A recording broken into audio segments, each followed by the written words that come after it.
E ne bi an bɛ jamana min kɔnɔ an bɛ jamana min kuma la jamana min hami bɛ an na a cɛ a muso Ala ka dantan fɛn fɛn fɛn bɛ a kɔnɔ u cɛ u ka sigi u ka bi a bɛ latɛmɛ sariya min fɛ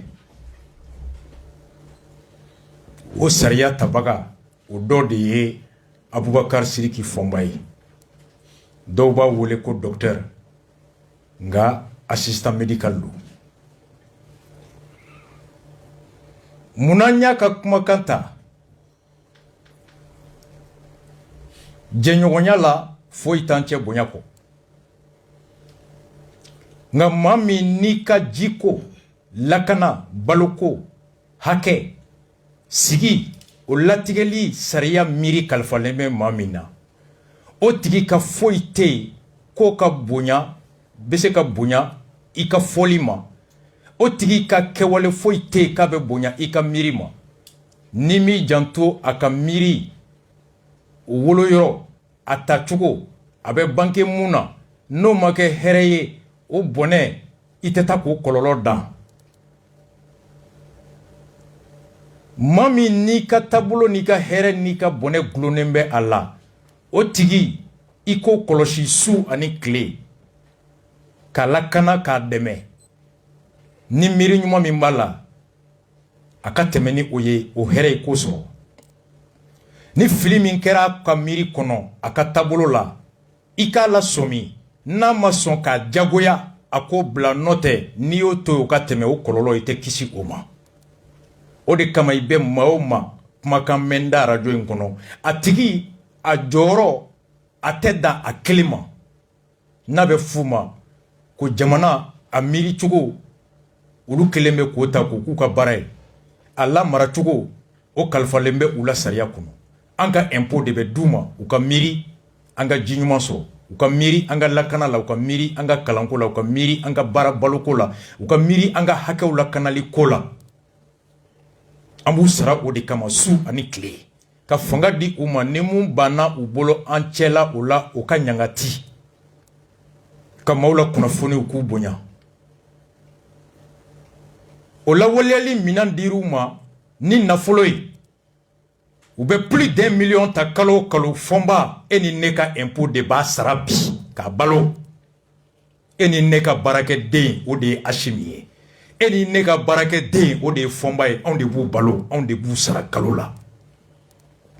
walasa u kana hami kuranko jiko baloko la u ka miiri u lafiyalen ka ɲɛsin e ni ne ka hakɛ ma e ni ne bɛ jan ka impôt min kɔ k'o d'u ma o b'a to o bɛ anw sɔn hakɛ la ka anw wajibiya k'u kɔlɔsi o wari dili baara an kana fɔ o hɛrɛ kɔ nous leur donnons les moyens financiers nous leur donnons le pouvoir d'agir pour créer les conditions de mieux-être de chaque Malien ou Malienne, de l'intérieur comme de l'extérieur. À ce titre, nous avons le droit de regard sur tout ce qu'ils disent, sur tout ce qu'ils réfléchissent, sur tout ce qu'ils font. C'est ça le contrôle citoyen. Nul ne saurait me dénier ce droit et nul ne saurait me dissuader d'exercer ce pouvoir-là. C'est ça le citoyen, dans le respect. En tant que Fɔnba Kambi, en tant que Fɔnba, en tant que citoyen, mais Fɔnba est un conseiller qui a le pouvoir et le devoir de prendre des lois qui s'appliquent à tous les Maliens sur toute l'étendue du territoire, les deux attributs de la loi, la généralité et l'impersonnalité. Au Fɔnba kuma cogo ye mun ye a kumakan ye mun ye i b'a dɔw de la Mali bɛ ka taa cogo di a miiri kalifalen bɛ jɔn na hakili bɛ bɛɛ la ka tiɲɛ ani ngalon bɔ ɲɔgɔn na ka ɲuman ani juguman bɔ ɲɔgɔn na comme le dit Descartes la raison est la chose la mieux partagée alors bɛɛ bɛ Fɔnba a ka lamɛn bɛɛ k'a juger i bara rasa tɛ kuma dɛ acte 1 Fɔnba show fɔlɔ Fɔnba a ko Mali ja an tun bolo ko se tɛ an ye san o san depuis Igor tile fo bi Mali ka miiri la a mago bɛ mun na san kɔnɔ ko o dilan o musaka o bɛ sɔrɔ hakɛ min na ani mun bɛ o jɛ o bɛ ɲini juru min na o bɛɛ farala ɲɔgɔn kan miliyari 2,000 ani damadɔ Fɔnba ko ka taa Igor la ka tɛmɛ Bubu fɛ hali ministre des finances min bɛ yen bi depuis Modibo Musa ATT Alpha mɔgɔ si miiri ma sɔrɔ hakɛ min ye Fɔnba de y'o ye tile 2 in na bɛɛ ka dugawu kɛ Fɔnba ye depuis Ala ka Mali da mɔgɔ hakɛlɛ mɔgɔ ka miiri ma se sɔrɔ min ma dɛ Fɔnba de y'o ye wa a y'a ŋaniya a ma da kelen ma dɛ Fɔnba dusukun jɛlen dɛ a taara sababu di Mali ma n'o kɛra hali juru an bɛ juru don Arabie Saoudite la a ye Fɔnba lamɛn la richesse du Mali. Demander la question a yira k'a fɔ ko CNT fana kɔnɔ information kɔnɔ k'a bɛ ka projet de loi fɛn fɛn voté ko n'i y'a tan o tan ta i bɛna sɔrɔ 6 ou bien 7 ye wa ko ka wari di donc ko ni nin kɔrɔ guerre diplomatique min bɛ kɛ ko donc ko a tɛ se ka taa yɔrɔ jan. Ne fɛ ka mun f'i ɲɛna CNT la fɔlɔ depuis an ye CNT daminɛ session fosi ma deli ka fɔ ne kɔ n bɛ se ka na retard la mais foyi ma fɔ a bɛɛ kɛra ɲɛna wa an b'a daminɛ depuis a daminɛ fo ka taa ban loi bɛɛ bɛ voté ne ɲɛna ni n kan ka kuma min na n bɛ kuma o la ni n tɛ kuma min na n b'o kɛ min ye commission ka baara ye ne b'a bɛɛ participer a ka gɛlɛn mɔgɔ ka CNT ko kuma fɔ ne ɲɛna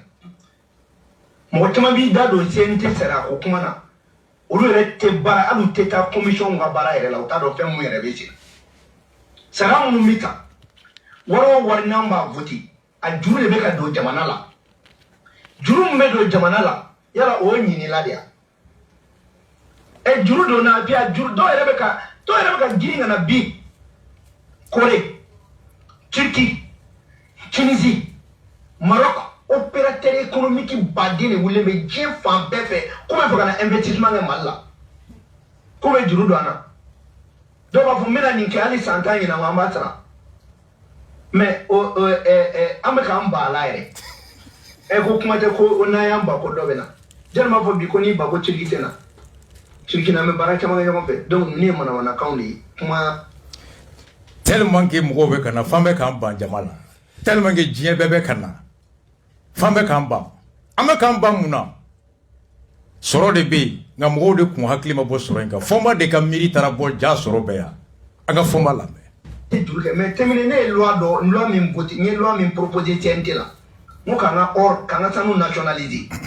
n'a b'a kɛ hali sini militaire yɛrɛ bɛ don sanubɔ la terminé n'an y'a kɛ a bɛ 7500 milliards de di Mali ma san o san o n'an ka budget tɔw tɛ kelen ye dɛ o n'an ka budget tɔw tɛ kelen ye o bɛ se ka kɛ jamana min kɔnɔ est-ce que o kan ka taa juru min yɛrɛ bɛ ta san kɔnɔ a tɛ tɛmɛ a tɛ 1000 milliards bɔ a cayalima 900 milliards aide au développement yɛrɛ o yɛrɛ an m'o sɔrɔ fɔlɔ yɛrɛ. Fɔnba ko k'ale taara ni sariya min ye n'a sariya adoptera Mali bɛ miliyari 7,000 ni miliyari 500 sɔrɔ san o san mais ja Igor tun tɛ baara la ja an mɛnna a yɛrɛ kan koyi ja Fɔnba bɛ Mali la an tun ma Fɔnba ye a ko ale taara ni loi kura min ye n'a labaara la Mali bɛ miliyari 7,000 ni miliyari 550 de sɔrɔ san o san 7500 milliards par an. An dun mago bɛ miliyari 2,000 dɔrɔn de la ka jamana dilan donc fo miliyari 400 ani miliyari 50 bɛ to yen f'an b'o juru don Faransi la an b'o juru don Arabie Saoudite la non an mɛnna an yɛrɛ kan dɛ walahi Ala ni ce Fɔnba nana Solio o Fɔnba 7550 milliards Fɔnba ye o de découverte kɛ par an segin a kan dɛ bɛɛ ka mɛn kana yɔrɔ jan dɛ segin a kan. mais terminé ne ye loi min voté n ye loi min proposé CNT la n ko k'an ka sanu nationaliser n'a b'a kɛ hali sini militaire yɛrɛ bɛ don sanubɔ la terminé n'an y'a kɛ a bɛ 7500 milliards de di Mali ma san o san o n'an ka budget tɔw tɛ kelen ye dɛ. 7500 milliards o ni wari tɔ min bɛ sɔrɔ o tɛ kelen ye dɛ. Ala ka Fɔnba mɛn an kɔrɔ a y'aw teriya ka nin loi in ta joona minnu bɛ tunga la Faransi a y'aw teriya ka na Amerikikaw Segu a ye bɔ a ka na Yuba a ye taxi boli dabila a ye na joona wari bɛ yan Baba bɛɛ k'i ka minɛn cɛ ka na 7050 milliards par an Fɔnba ala be foma nyongona de jamana ma 100 bakilo 100 bakile siècle jantuma ni chi kabini kanku musatara nya flana ndi 7050 milliards par an mali bo foma ka loi ni mo me maninta wallahi o te mali fe bekaninta ako tema nge warbe ya angala metuguni ko halante juruta diyen kono donc na fara ko o bela ko fente ka ke apte fente ka ke mo nyana do me akaka o fente ka ke anga nyefo mo nyana ko afomya parce que am de lembe muna akume fo de ko mali tseka ala ka mo sa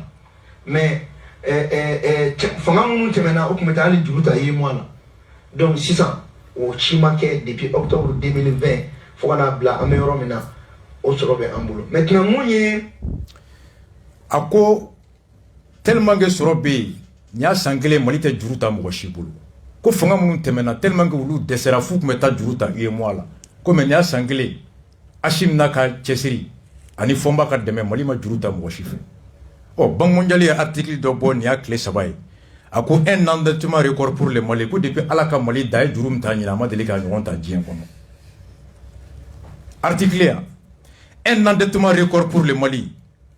Une dernière sortie en date, Bamako a déjà émis 30 titres publics cette année, soit au total 735 milliards levés, 1,25 milliard de dollars. Selon les informations, le trésor public malien devait encore lancer des opérations de rang en décembre, avec dans le viseur 45 milliards. Le décembre, Mali n'a 45 milliards de roues. Le Mali vient de lever 25 milliards sur le marché financier régional à la faveur d'un emprunt obligatoire. Fomba, à côté. Même si est pressé de toutes parts par la communauté nationale, alors que des crises sécuritaires et sanitaires sont devenues engloutisses, Bamako semble s'être définitivement tourné vers le marché régional, organisé par l'agence UEMOA Titre. Depuis juin 2021, le Trésor public malien a sollicité les investisseurs régionaux plus de 16 fois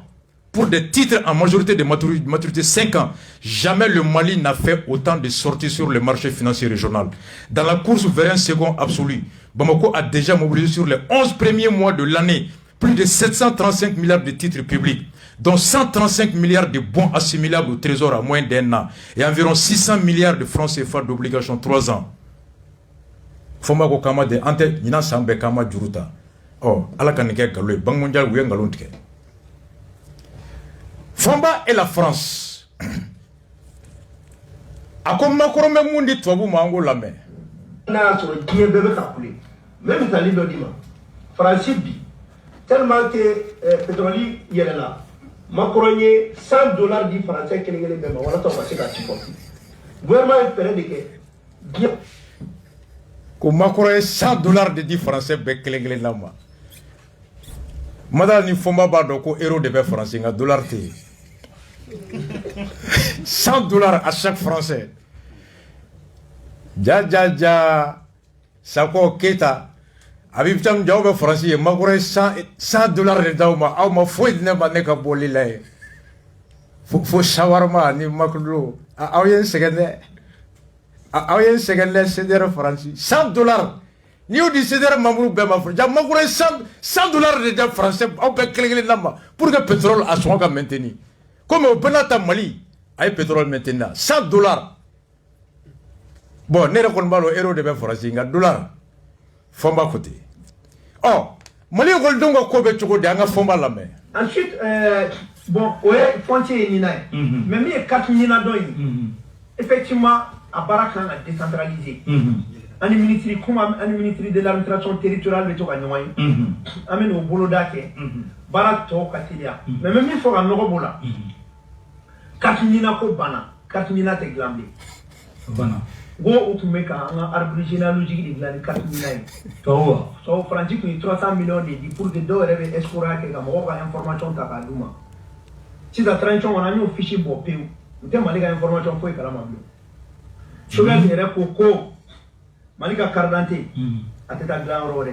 Passeport amina glan Mali reba glan. Mali warba di perdu le fait que passeport be kata glan copé. Mali warba di perdu. Mali fume 6 milliards de euros. O ko dra ko na kasere. Mais passeport tra glan copé. Mali de 6 milliards on a 1 milliard et quelques là. On a 5 milliards de perdu. Mais quand même on qui ga demanda là. Ali demjenu ma base de données, on me kalanke. Au base de données au serveur de France.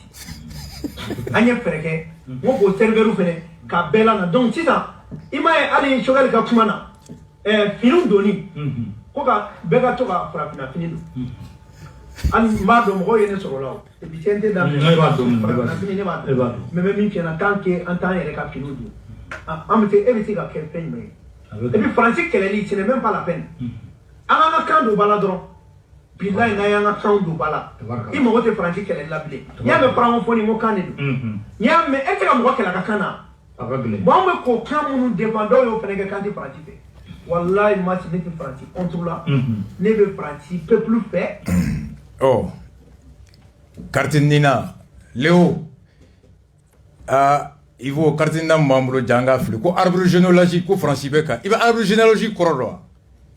depuis i bourgeois i bonzon folo depuis bonzon folo o joini o de join o chien join faut qu'on se ema ko jaga Kartinina nom ne radro i bonzon be djien kono arbre généalogique jawa Kartinina ko bebe France bolo makorombulo ko Kartinina ko dablara ko ni Kartinina dini ma dron paf i moke asu jabe ta bo France ba do e bonzon bora depuis yorojo ibe dumuni minke ika dine ika lada itene i moke et puis comment il faut ça fou ko faut kana se ere ma hali mode munu menale ko France ba bedo ko de Kartinina arbre généalogie ko shogal ko dabla ko jaja amoke amara batulu ja amoke bebe France janne Kartinina bele gune ta kalama akofula ko mali gol donga donné ko gol dembe depuis to be sebe gol so rom na do ki to be bo France serveur be France ja na tumbulo ango gol la couranté e couranté yoro mina ordinateur T o donné ko no xabe sebe bigila rom na do xabe bo France ko donné bebe France mali gol dembe ko depuis to be sebe gol so la do paf abe bo makorom bara Diaw ko yambugo gol so be donné be France gangana dogo free huzubi janja ay gol so be ka be ambulo ngo couranté ko no ko couranté ka be sebarom na do paf ala re ba bunte fofo ko serveur spirituel ko donné be France mali gol dembe ka be ka donné be ko debi gol den to be sebe ko donné be ta France donc anni ko kibi ba France bi ga donné manipuler do ibe pampan yanno ko de be ka to ko ante ka se ka bo France bulu ko so chokol ko se ka do serveur be ko be nali depuis ala malida depuis sunata client serveur be France donc murubo clé fossi ça fe be ka be serveur be hali kita dugutigi ka serveur kita dugutigi to be France ka dugutigi to be France asimi yere moke o to be France alors quoi aller fomba arrête den to sebene ko be France donc au serveur be de pays beaucoup sur ko France kan serveur ni bedi ko be ya to ni banadro France be serveur manipuler ambe pampanya bon qui be ko sur ko kan France filin do kala adam na mena ko ni be de ba to ambe France bulu ani kan donc école sur la fait vous ko be ka donner be oh Fomba et la sécurité. Anga nyono name. Ma atimi amemi ngata. Do be ka foko c'est vrai ali nyono ko. Timina ala ka nchi do ka mako. Nyono ko ame klala ala teme. Atna medli. Ante pene na kali. Wagner ko mato galonti e jebe na ma jola. Me feme mali bolo mina jugu Wagner. Ati mali ya fo be na le ni shiga jete bla mo kama. Ni na me je mais anga mo ga je bla ga je kama te ga bla on ta na duguli donc atimbo ko sécurité do ko fe ma boala iba kala ma ko mi mi su ko geleya su ko kin gelara parce michu kin te ka teme et sécurité bu mais bi michu te ka teme ngo en no ba do yo do be chou compter lo ba na chou de compter mais on vrai terroriste chou de compter transition d'amele ni bité terroriste ni tsara do ba kele ni keme plaka on yo lu chou fere compter depuis chouti faut ala ke morba choubi faut ala ke morba chouere ke bli dinsen choudi be ko dadi kene mula mais ni ko be labe muna anyelo le do dugu chama be gelat voilà terrorisme bakele ni ko anyore fuka do be ga surasi suni civil sous compté ulu fona terrorisme sous compté li damne Depuis terroriste soute fou nana bo terroriste chokoroba souka. Aboy kana terroriste bogotini soué. Si ça veut terroriste demzeni sou de compter. Donc ça va hein. Terroriste bakele linko wo de fra. Depuis soute fo soubey. Chokoroba sou de folo yera. Après demzeni sou yera. Bibi na derani terroriste demzeni sou de beka ebi. Ça c'est très bien. Je crois que l'ici a publié à la thème. Amnoé. Ça c'est très bien. Oh, halibi sécurité kono. Dugu beka mine. Jaonte dugu minali kundo. Fomba de akunye fanyanga fomba lam. Que ni kono no ali drobe expertise doke ko école keme école so keme nan de kunda tugule de ibeka katana. Mo rectifier 1230 écoles de fermées de ibeka katana parce que les rafene fumbu o école fermée no datu. Village nous menene tiara o sorola ni français ko mi jemuna uluka position nous abandonné o de menene tiara mais si ça namanya anga armée kidali jondon dirama gauta dirama mo ka blu ko la ka meta dondon o de kama mi oh kunya dugu mnera bi français de kumbo yorola comme français tara o mnera français de kumbe dugu free français de kumbe farabu français de kumbe nyono Francis de Toumbe Maribougou, Francis de Toumbe Yoro la, ko Francis Talen ya to Yoro be kamine. Ako ibeka clé, école so ba clé ani keme fla nyogona ube keme nani. Ode kunda tukulenga bi, école so aka minda tukule na mofo, o école so ba clé ani keme worodi. Oh, oui. Maintenant sanction CDAO. Yananga ces sanctions ma. Diao tara Burkina. On ngulongo Diao tara kata kuma ani andafe jugu se ka be. Kleneya ani jeleya kono. Antumbulo Sadio tara Sénégal kata Côte d'Ivoire. Kuma nyogoyad la. Jaja Sadio ani Diao ka tagali. On ngulongo muno Diao te fomba de borani gundo yanga fomba la. Na kana shogel la kana CNT la ambulo be nyoko mbulu ambulo ci bo nyoko mbulu ambulo ci nyoko ma ameka ta lancer min ka ante sigampo ben profiter ni fait chama kunya ye maliki jaw tara Côte d'Ivoire Sadio tara yoro dola akara do kono udo era amalangulo akuma fo kwa me fe ka sigango me wunyine na ka fo ko chaw be baro ke nyoko fe souffle monter clip kele ban ameta Côte d'Ivoire c'est la diplomatie hypocrite encadré. On t'a kuma me fɛn fɔ an b'u lamɛn an bɛ bɛn ŋaniya dɔn an ka jamana kan o t'i bali ka taa o i bɛ taa i b'o fɔ jogoya t'a la foyi t'a la ani Burkina bɛ kuma an ka taa ko ani Algérie dɔrɔn kuma na ani Burkina kuma na ani Niger ka kuma an k'an ban ka taa kuma Côte d'Ivoire fɛ Côte d'Ivoire Ivoirien baden bɛ Mali fɛ o est-ce que Ivoirien dan ye Alassane hali n'a sɔrɔ a président b'a bolo bi a dan to ye Ivoire fɛnɛ ye jamana dɔ de ye a kan ka dɔn ko Maliyɛnw k'u taara Ivoire au moins Ivoirien b'a dɔn hali n'u ka ɲɛmɔgɔ ŋaniya ɲuman tɛ Mali fan fɛ Mali kɔni autorités taara o fɛnɛ ye jɛɲɔgɔnya dɔ. Ntuma deli ka mun mɛn mɔgɔ bɛ kalan don o don ko diplomatie hypocrite a ko de bɛ Mali bolo diplomatie hypocrite élément kelen segin a yɔrɔnin kan moi je ne savais pas ça Léo an bɛ kalan na su in na ha Léo akola Léo kana shogel la kana CNT la an bolo bɛ ɲɔgɔn bolo an bolo ci bɔ ɲɔgɔn bolo an b'an bolo di ɲɔgɔn ma an bɛ ka taa lancer min kan an tɛ segin an kɔ n bɛ profiter nin fɛ chama kunya ye maliki jaw tara Côte d'Ivoire Sadio tara yoro dola akara do kono u do era amalangulo akuma fo kwa me fe ka sigango me u nyine na ka fo ko chaw be baro ke nyon fe souffle monter clip kele ban en meta Côte d'Ivoire c'est la diplomatie hypocrite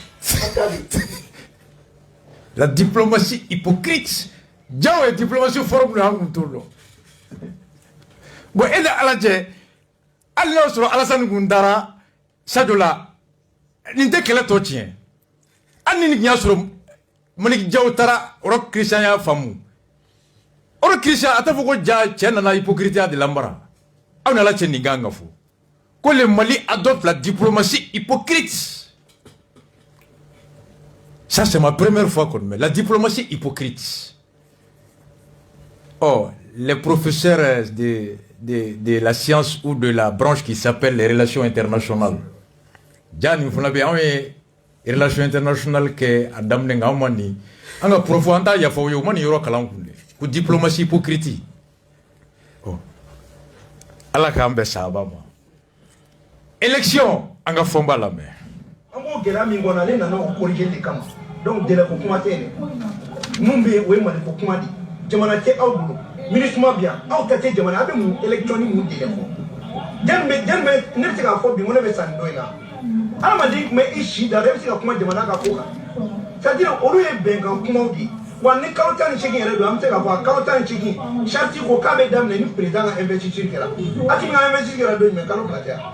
mais mɔgɔ ko ban ko bɛɛ faamuya mais nin bɛɛ kuma wɛrɛ de anw bɛ mun nɔfɛ hali ni jamana in n'an sera k'a sɔrɔ bi faransi ka bɔ yen an ka kuma an ni ɲɔgɔn cɛ hali n'o kɛra bi sini élection bɛ kɛ mais an da tɛ don élection ko kuma na ka sɔrɔ jamana t'an bolo an t'o fili kɛ tuguni koyi ni Asimi y'o kɛ a ye kuma min fɔ ko ale bɛ jeunesse tɔgɔ la jeunesse échoué o kɔrɔ k'a sɔnna ka jeunesse échoué jeunesse ka réussite tɛ foyi ye bi jamana ka lakuraya élection ɲuman ka kɛ jamanadenw ka maa ɲuman ta fɛn bɛ kule la ko élection olu de bɛ janfa na tuguni jamana kelen kama an ka jamana in tɛ ta ka di maa ma bilen ko élection ko wa ko communauté internationale n'i y'a mɛn communauté internationale Mali de bɛ yen ni Mali tɛ yen a bɛ kɛ mun ye donc fo maliyɛnw ka da u yɛrɛ la u ka sɔn u yɛrɛ ɲɛ kalo kɔnɔntɔn tɛ an bolo ko Mali jɔlen de b'an bolo wa an bɛ Mali jɔ maliyɛnw sago la o de kama an bɛ ka maliyɛnw sɛgɛrɛ mais an t'a fɔ an yɛrɛ ma an tɛ jɛlɛ ko kuma na an bɛ min na baara dɔ de dira an ma feuille ye baara dɔ d'an ma o baara ko ka jamanaden bɛɛ lajɛlen lakana ko maa minnu bolila k'olu ka na u sigiyɔrɔ la ko ka sariya sunba kura ta ko ka tila ka jamanadenw lakana ka kalanko don ba la ka tila ka élection kɛ o bɛɛ kɔfɛ donc n'o si ma kɛ e bɛ dɛlɛ ko kuma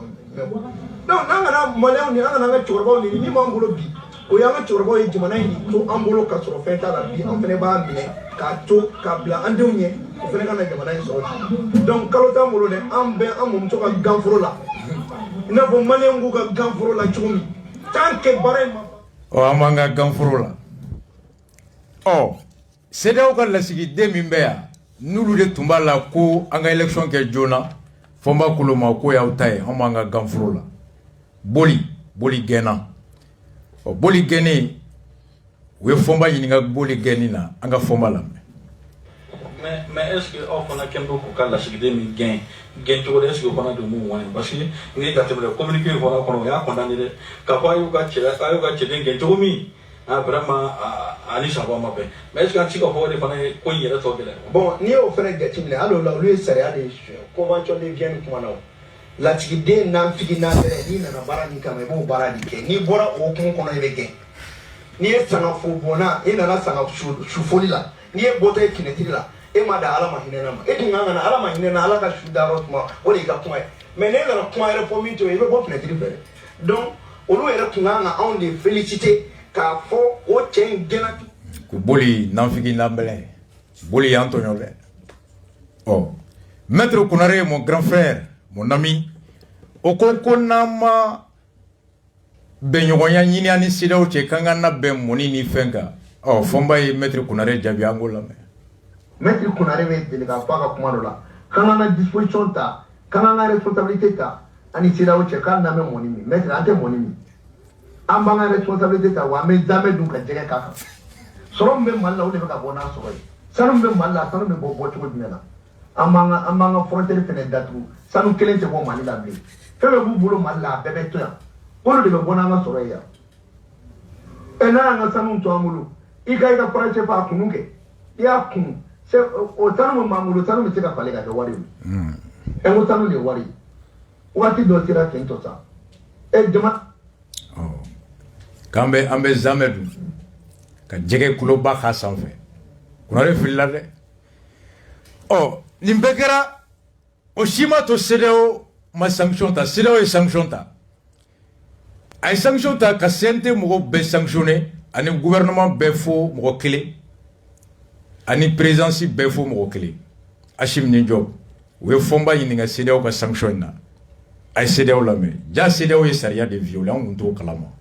les grands juristes CEDEAO fɔnba ja fɔnba a bɛ droit dɔn dɛ a ye fɔnba lamɛn maintenant n'i bɛ to k'a fɔ ko CEDEAO i b'a fɔ ko CEDEAO France quoi i b'o fara kan désormais i b'a fɔ ko la CEDEAO France ka CEDEAO non i b'a fɔ ko France ka CEDEAO a ye o de don depuis kuma jan Aïe, c'est Moussa Traoré, c'est là où ici. C'est là où mais c'est là où France, c'est là où bon, mais à clic, il faut le faire. Oui, décision maintenant. C'est là où il est. À quand attaquer justice là? Non, comment c'est là où attaquer justice là? Pourquoi? C'est non, mais alors justice là. Ama, on a da même na kena boa kana masa. C'est là où quand on poursuit justice là, il va comprendre. Comment na yoro ko sanction ta. Ko on te voyager. Oh, kara faut quoi aller en muso na de te voyager. Oh, comment na olube enfant ni muso le droit des enfants et des femmes beau violer. C'est une violation du droit des enfants et des femmes. Comment une organisation, une organisation pas, tu peux violer le droit de l'enfant et de la femme? Qu'est-ce que non? Des joro ni sanction. Ni ko din o ko kala tse ka penka ele. Les sanctions ta o kama chou. Mais ça m'a la contexte de on ko de ko on muso na andeu kama na ko ka ta France ni fait noter. Mais ni no lu moya o ni décision ni konata. Ibina doka ko tellement que o be France bolo. Même conseil juridique n'y a pas tout. C'est une décision ta tout. Sanction ta en comment? Sanction ta quand on a voyagé. Sanction ta connaître le bagné il faut gérer le bec. Mais ou deux nous muso. Donc droit de l'enfant la protection de l'enfant en 2017 au Niger au Sénégal. Ou un protocole additionnel au fait qu'on viole carrément. Le protocole additionnel de la démocratie, c'est d'avoir violé. C'est d'avoir mani benne. Ku fomba dente voyager ni ma benne. Wallahi c'est d'avoir joten. Droit des enfants et de la femme. Dem mu joro ko ben na c'est d'avoir joten lande. Ja c'est d'avoir mo te droit redo. Ou ben na c'est d'avoir attaquer c'est d'avoir baye. Tribunal la c'est d'avoir baye ni. Droit de l'homme muso ni dem ku te bo ulu mu joro benina. Agoko halulu ka na furo ku bo gelé. Ni yoro me mun fo ni yoro la beaucoup comprennent pas. Ngunu kambe beka lame. Shogale ya fo kita kuko ko asim ga wari ku ba gelé ka te voyager. Ko shim te voyager ko be kluba ani kati de tche. Mais vous savez le gel des avoirs là. Ala kan kisama. Mais abse ka wolo muna sariya la meno de expliquer. Araba temele an kuma na voyager ni fɛnw kan. U ko ko sente mɔgɔ 121 gouvernement ministre bɛɛ n'a bɔra job la k'u ka sɔrɔ bɛ CEDEAO yɔrɔ fɛn fɛn espace CEDEAO k'a bɛɛ bloqué a tigi tɛgɛw kana d'a kan u k'u b'a ɲini u jɛɲɔgɔnw fana fɛ u ka o ɲangati kelen o lawaleya olu ka yɔrɔ la à leurs partenaires d'appliquer ces sanctions. Mɔgɔ caman kɔnɔ ko gel kɔrɔ ko n'i ka wari bɛɛ kɔfɛ de a bɛ yɔrɔ jɔn kɔfɛ olu bolo ko kɔrɔ ko n'i ka wari bɛɛ Mali de kɔfɛ k'a bɛ espace CEDEAO la Mali bɔra CEDEAO kɔnɔ fɔlɔ wa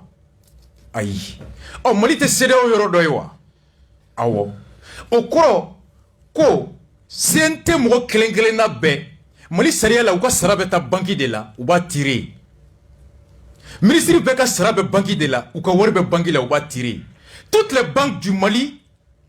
toutes les banques du Sénégal toutes les banques de la Côte d'Ivoire toutes les banques du Niger toutes les banques de Lomé du Togo de Guinée-Bissau de la Guinée-Conakry de Libéria du Nigeria du Ghana de tous les pays les 15 ou 16 pays de la CEDEAO banque fait B BCAO débat bɛ gérer. Ça veut dire que même ici, BDM, Banque Atlantique, Banque FNFBA, il suffit que l'ordre vienne de la BCAO, aucune banque ne sera autorisée à permettre à son client de tirer là-dessus. C'est ce qu'ils ne comprennent pas. Nous avons gel de l'avoir. Il faut espace CEDEAO. Que ce CEDEAO, qu'on a banque FNFBA, qu'on sera FNFBA, beka bloqué. Djemeni. Caisse d'épargne, banqui. Oh, Mali te CEDEAO kono. Ni Mali be CEDEAO kono. Mali kono te CEDEAO ya. Afora dugu kono. Ko bon, Tarawelelakaw ka wari bɛ Sumarelakaw ka wari bɛ dugu fan o fan o tɛgɛ kana da kan Sumarelakaw ka du bɛ dugu kɔnɔ Sumarelakaw ka du yɛrɛ tɛ dugu kɔnɔna dɔ ye wa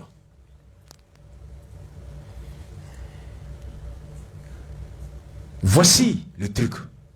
ko Sumare cɛ ka wari bɛ mɔgɔ mɔgɔ bolo dugu kɔnɔ aw kana wari di Sumare cɛ ma bilen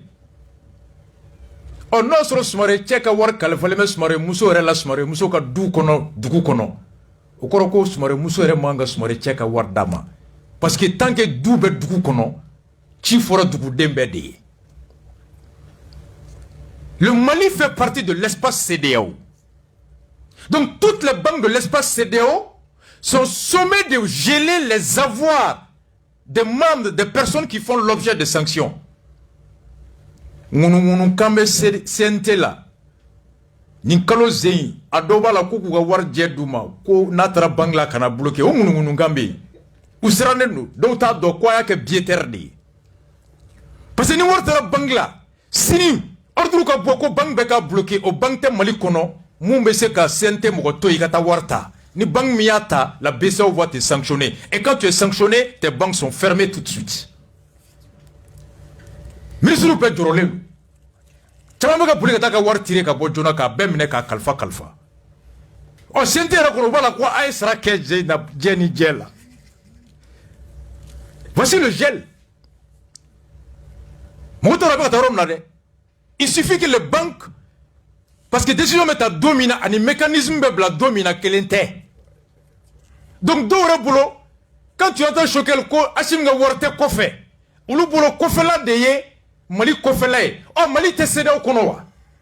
ni Mali bɛ CEDEAO kɔnɔ e bɛ se ka Mali bɔ CEDEAO la cogo di le Mali fait partie de l'espace CEDEAO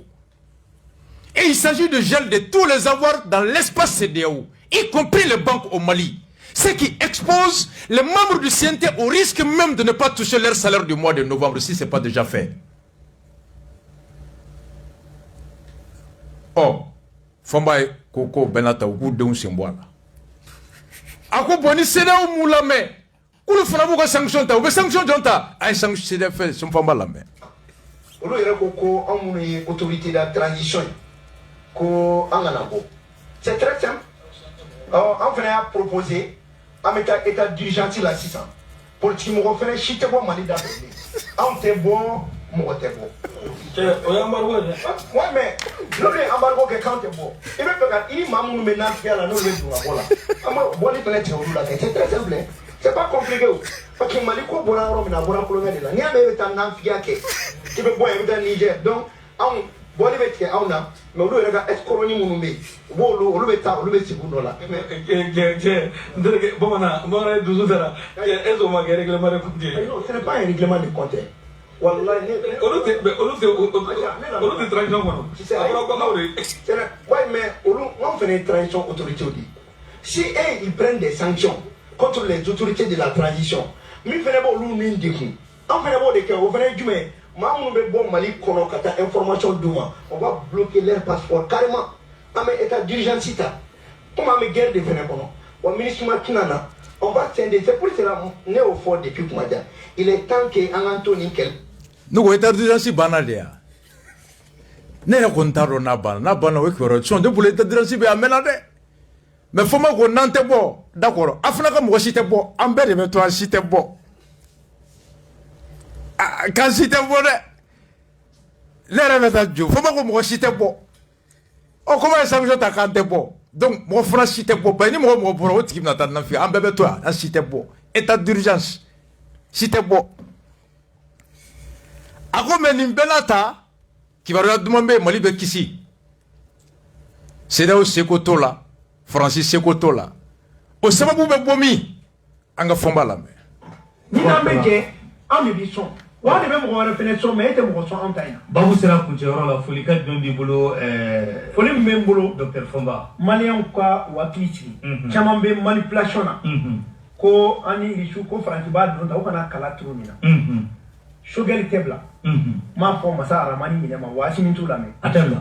Non, mais ni chogali blara ngoy akinga fanga baniki. E kono kwa kimi la lomadia.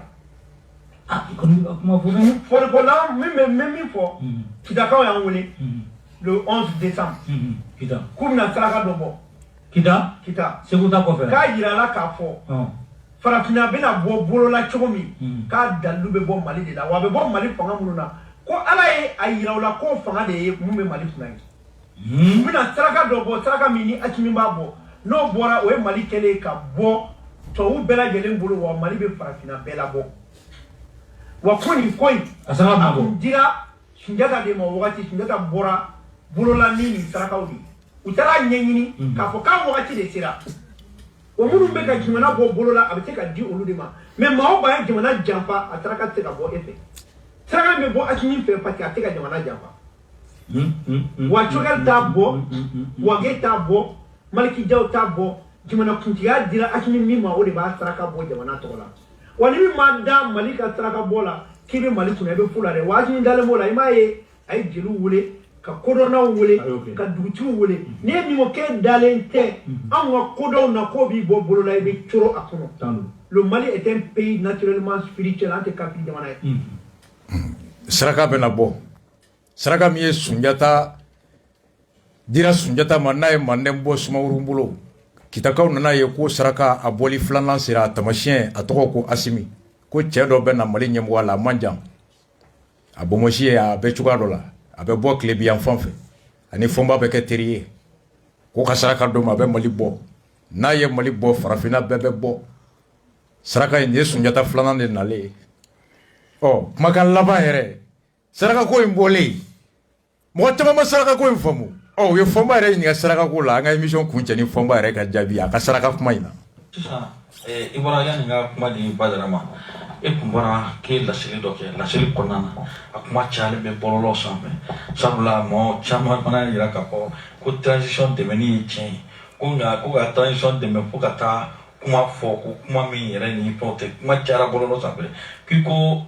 saraka dɔ bɛna bɔ ɲinan Kita ko o de bɛna kɛ sababu ye ko ka Mali ani farafin jamana yɛrɛ ko k'o bɔ bolo la ko donc o saraka mɔgɔw kɛn bɛ k'a bila minɛn caman kɔnɔ donc y'a yira k'a fɔ saraka min bɔra Manden walasa ka Sunjata lawuli ka Manden bɔ bolo la ko o saraka ɲɔgɔnna bɛna bɔ Kita donc ko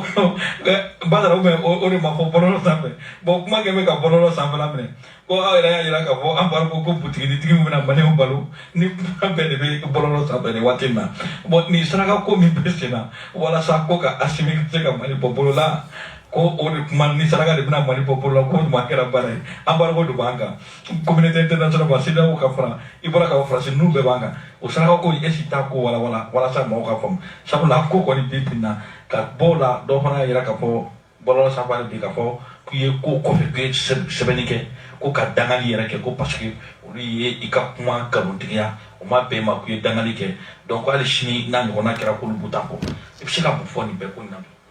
bon n tɛ ninnu jaabi tɛ jaabi foyi di na n'a ye min ja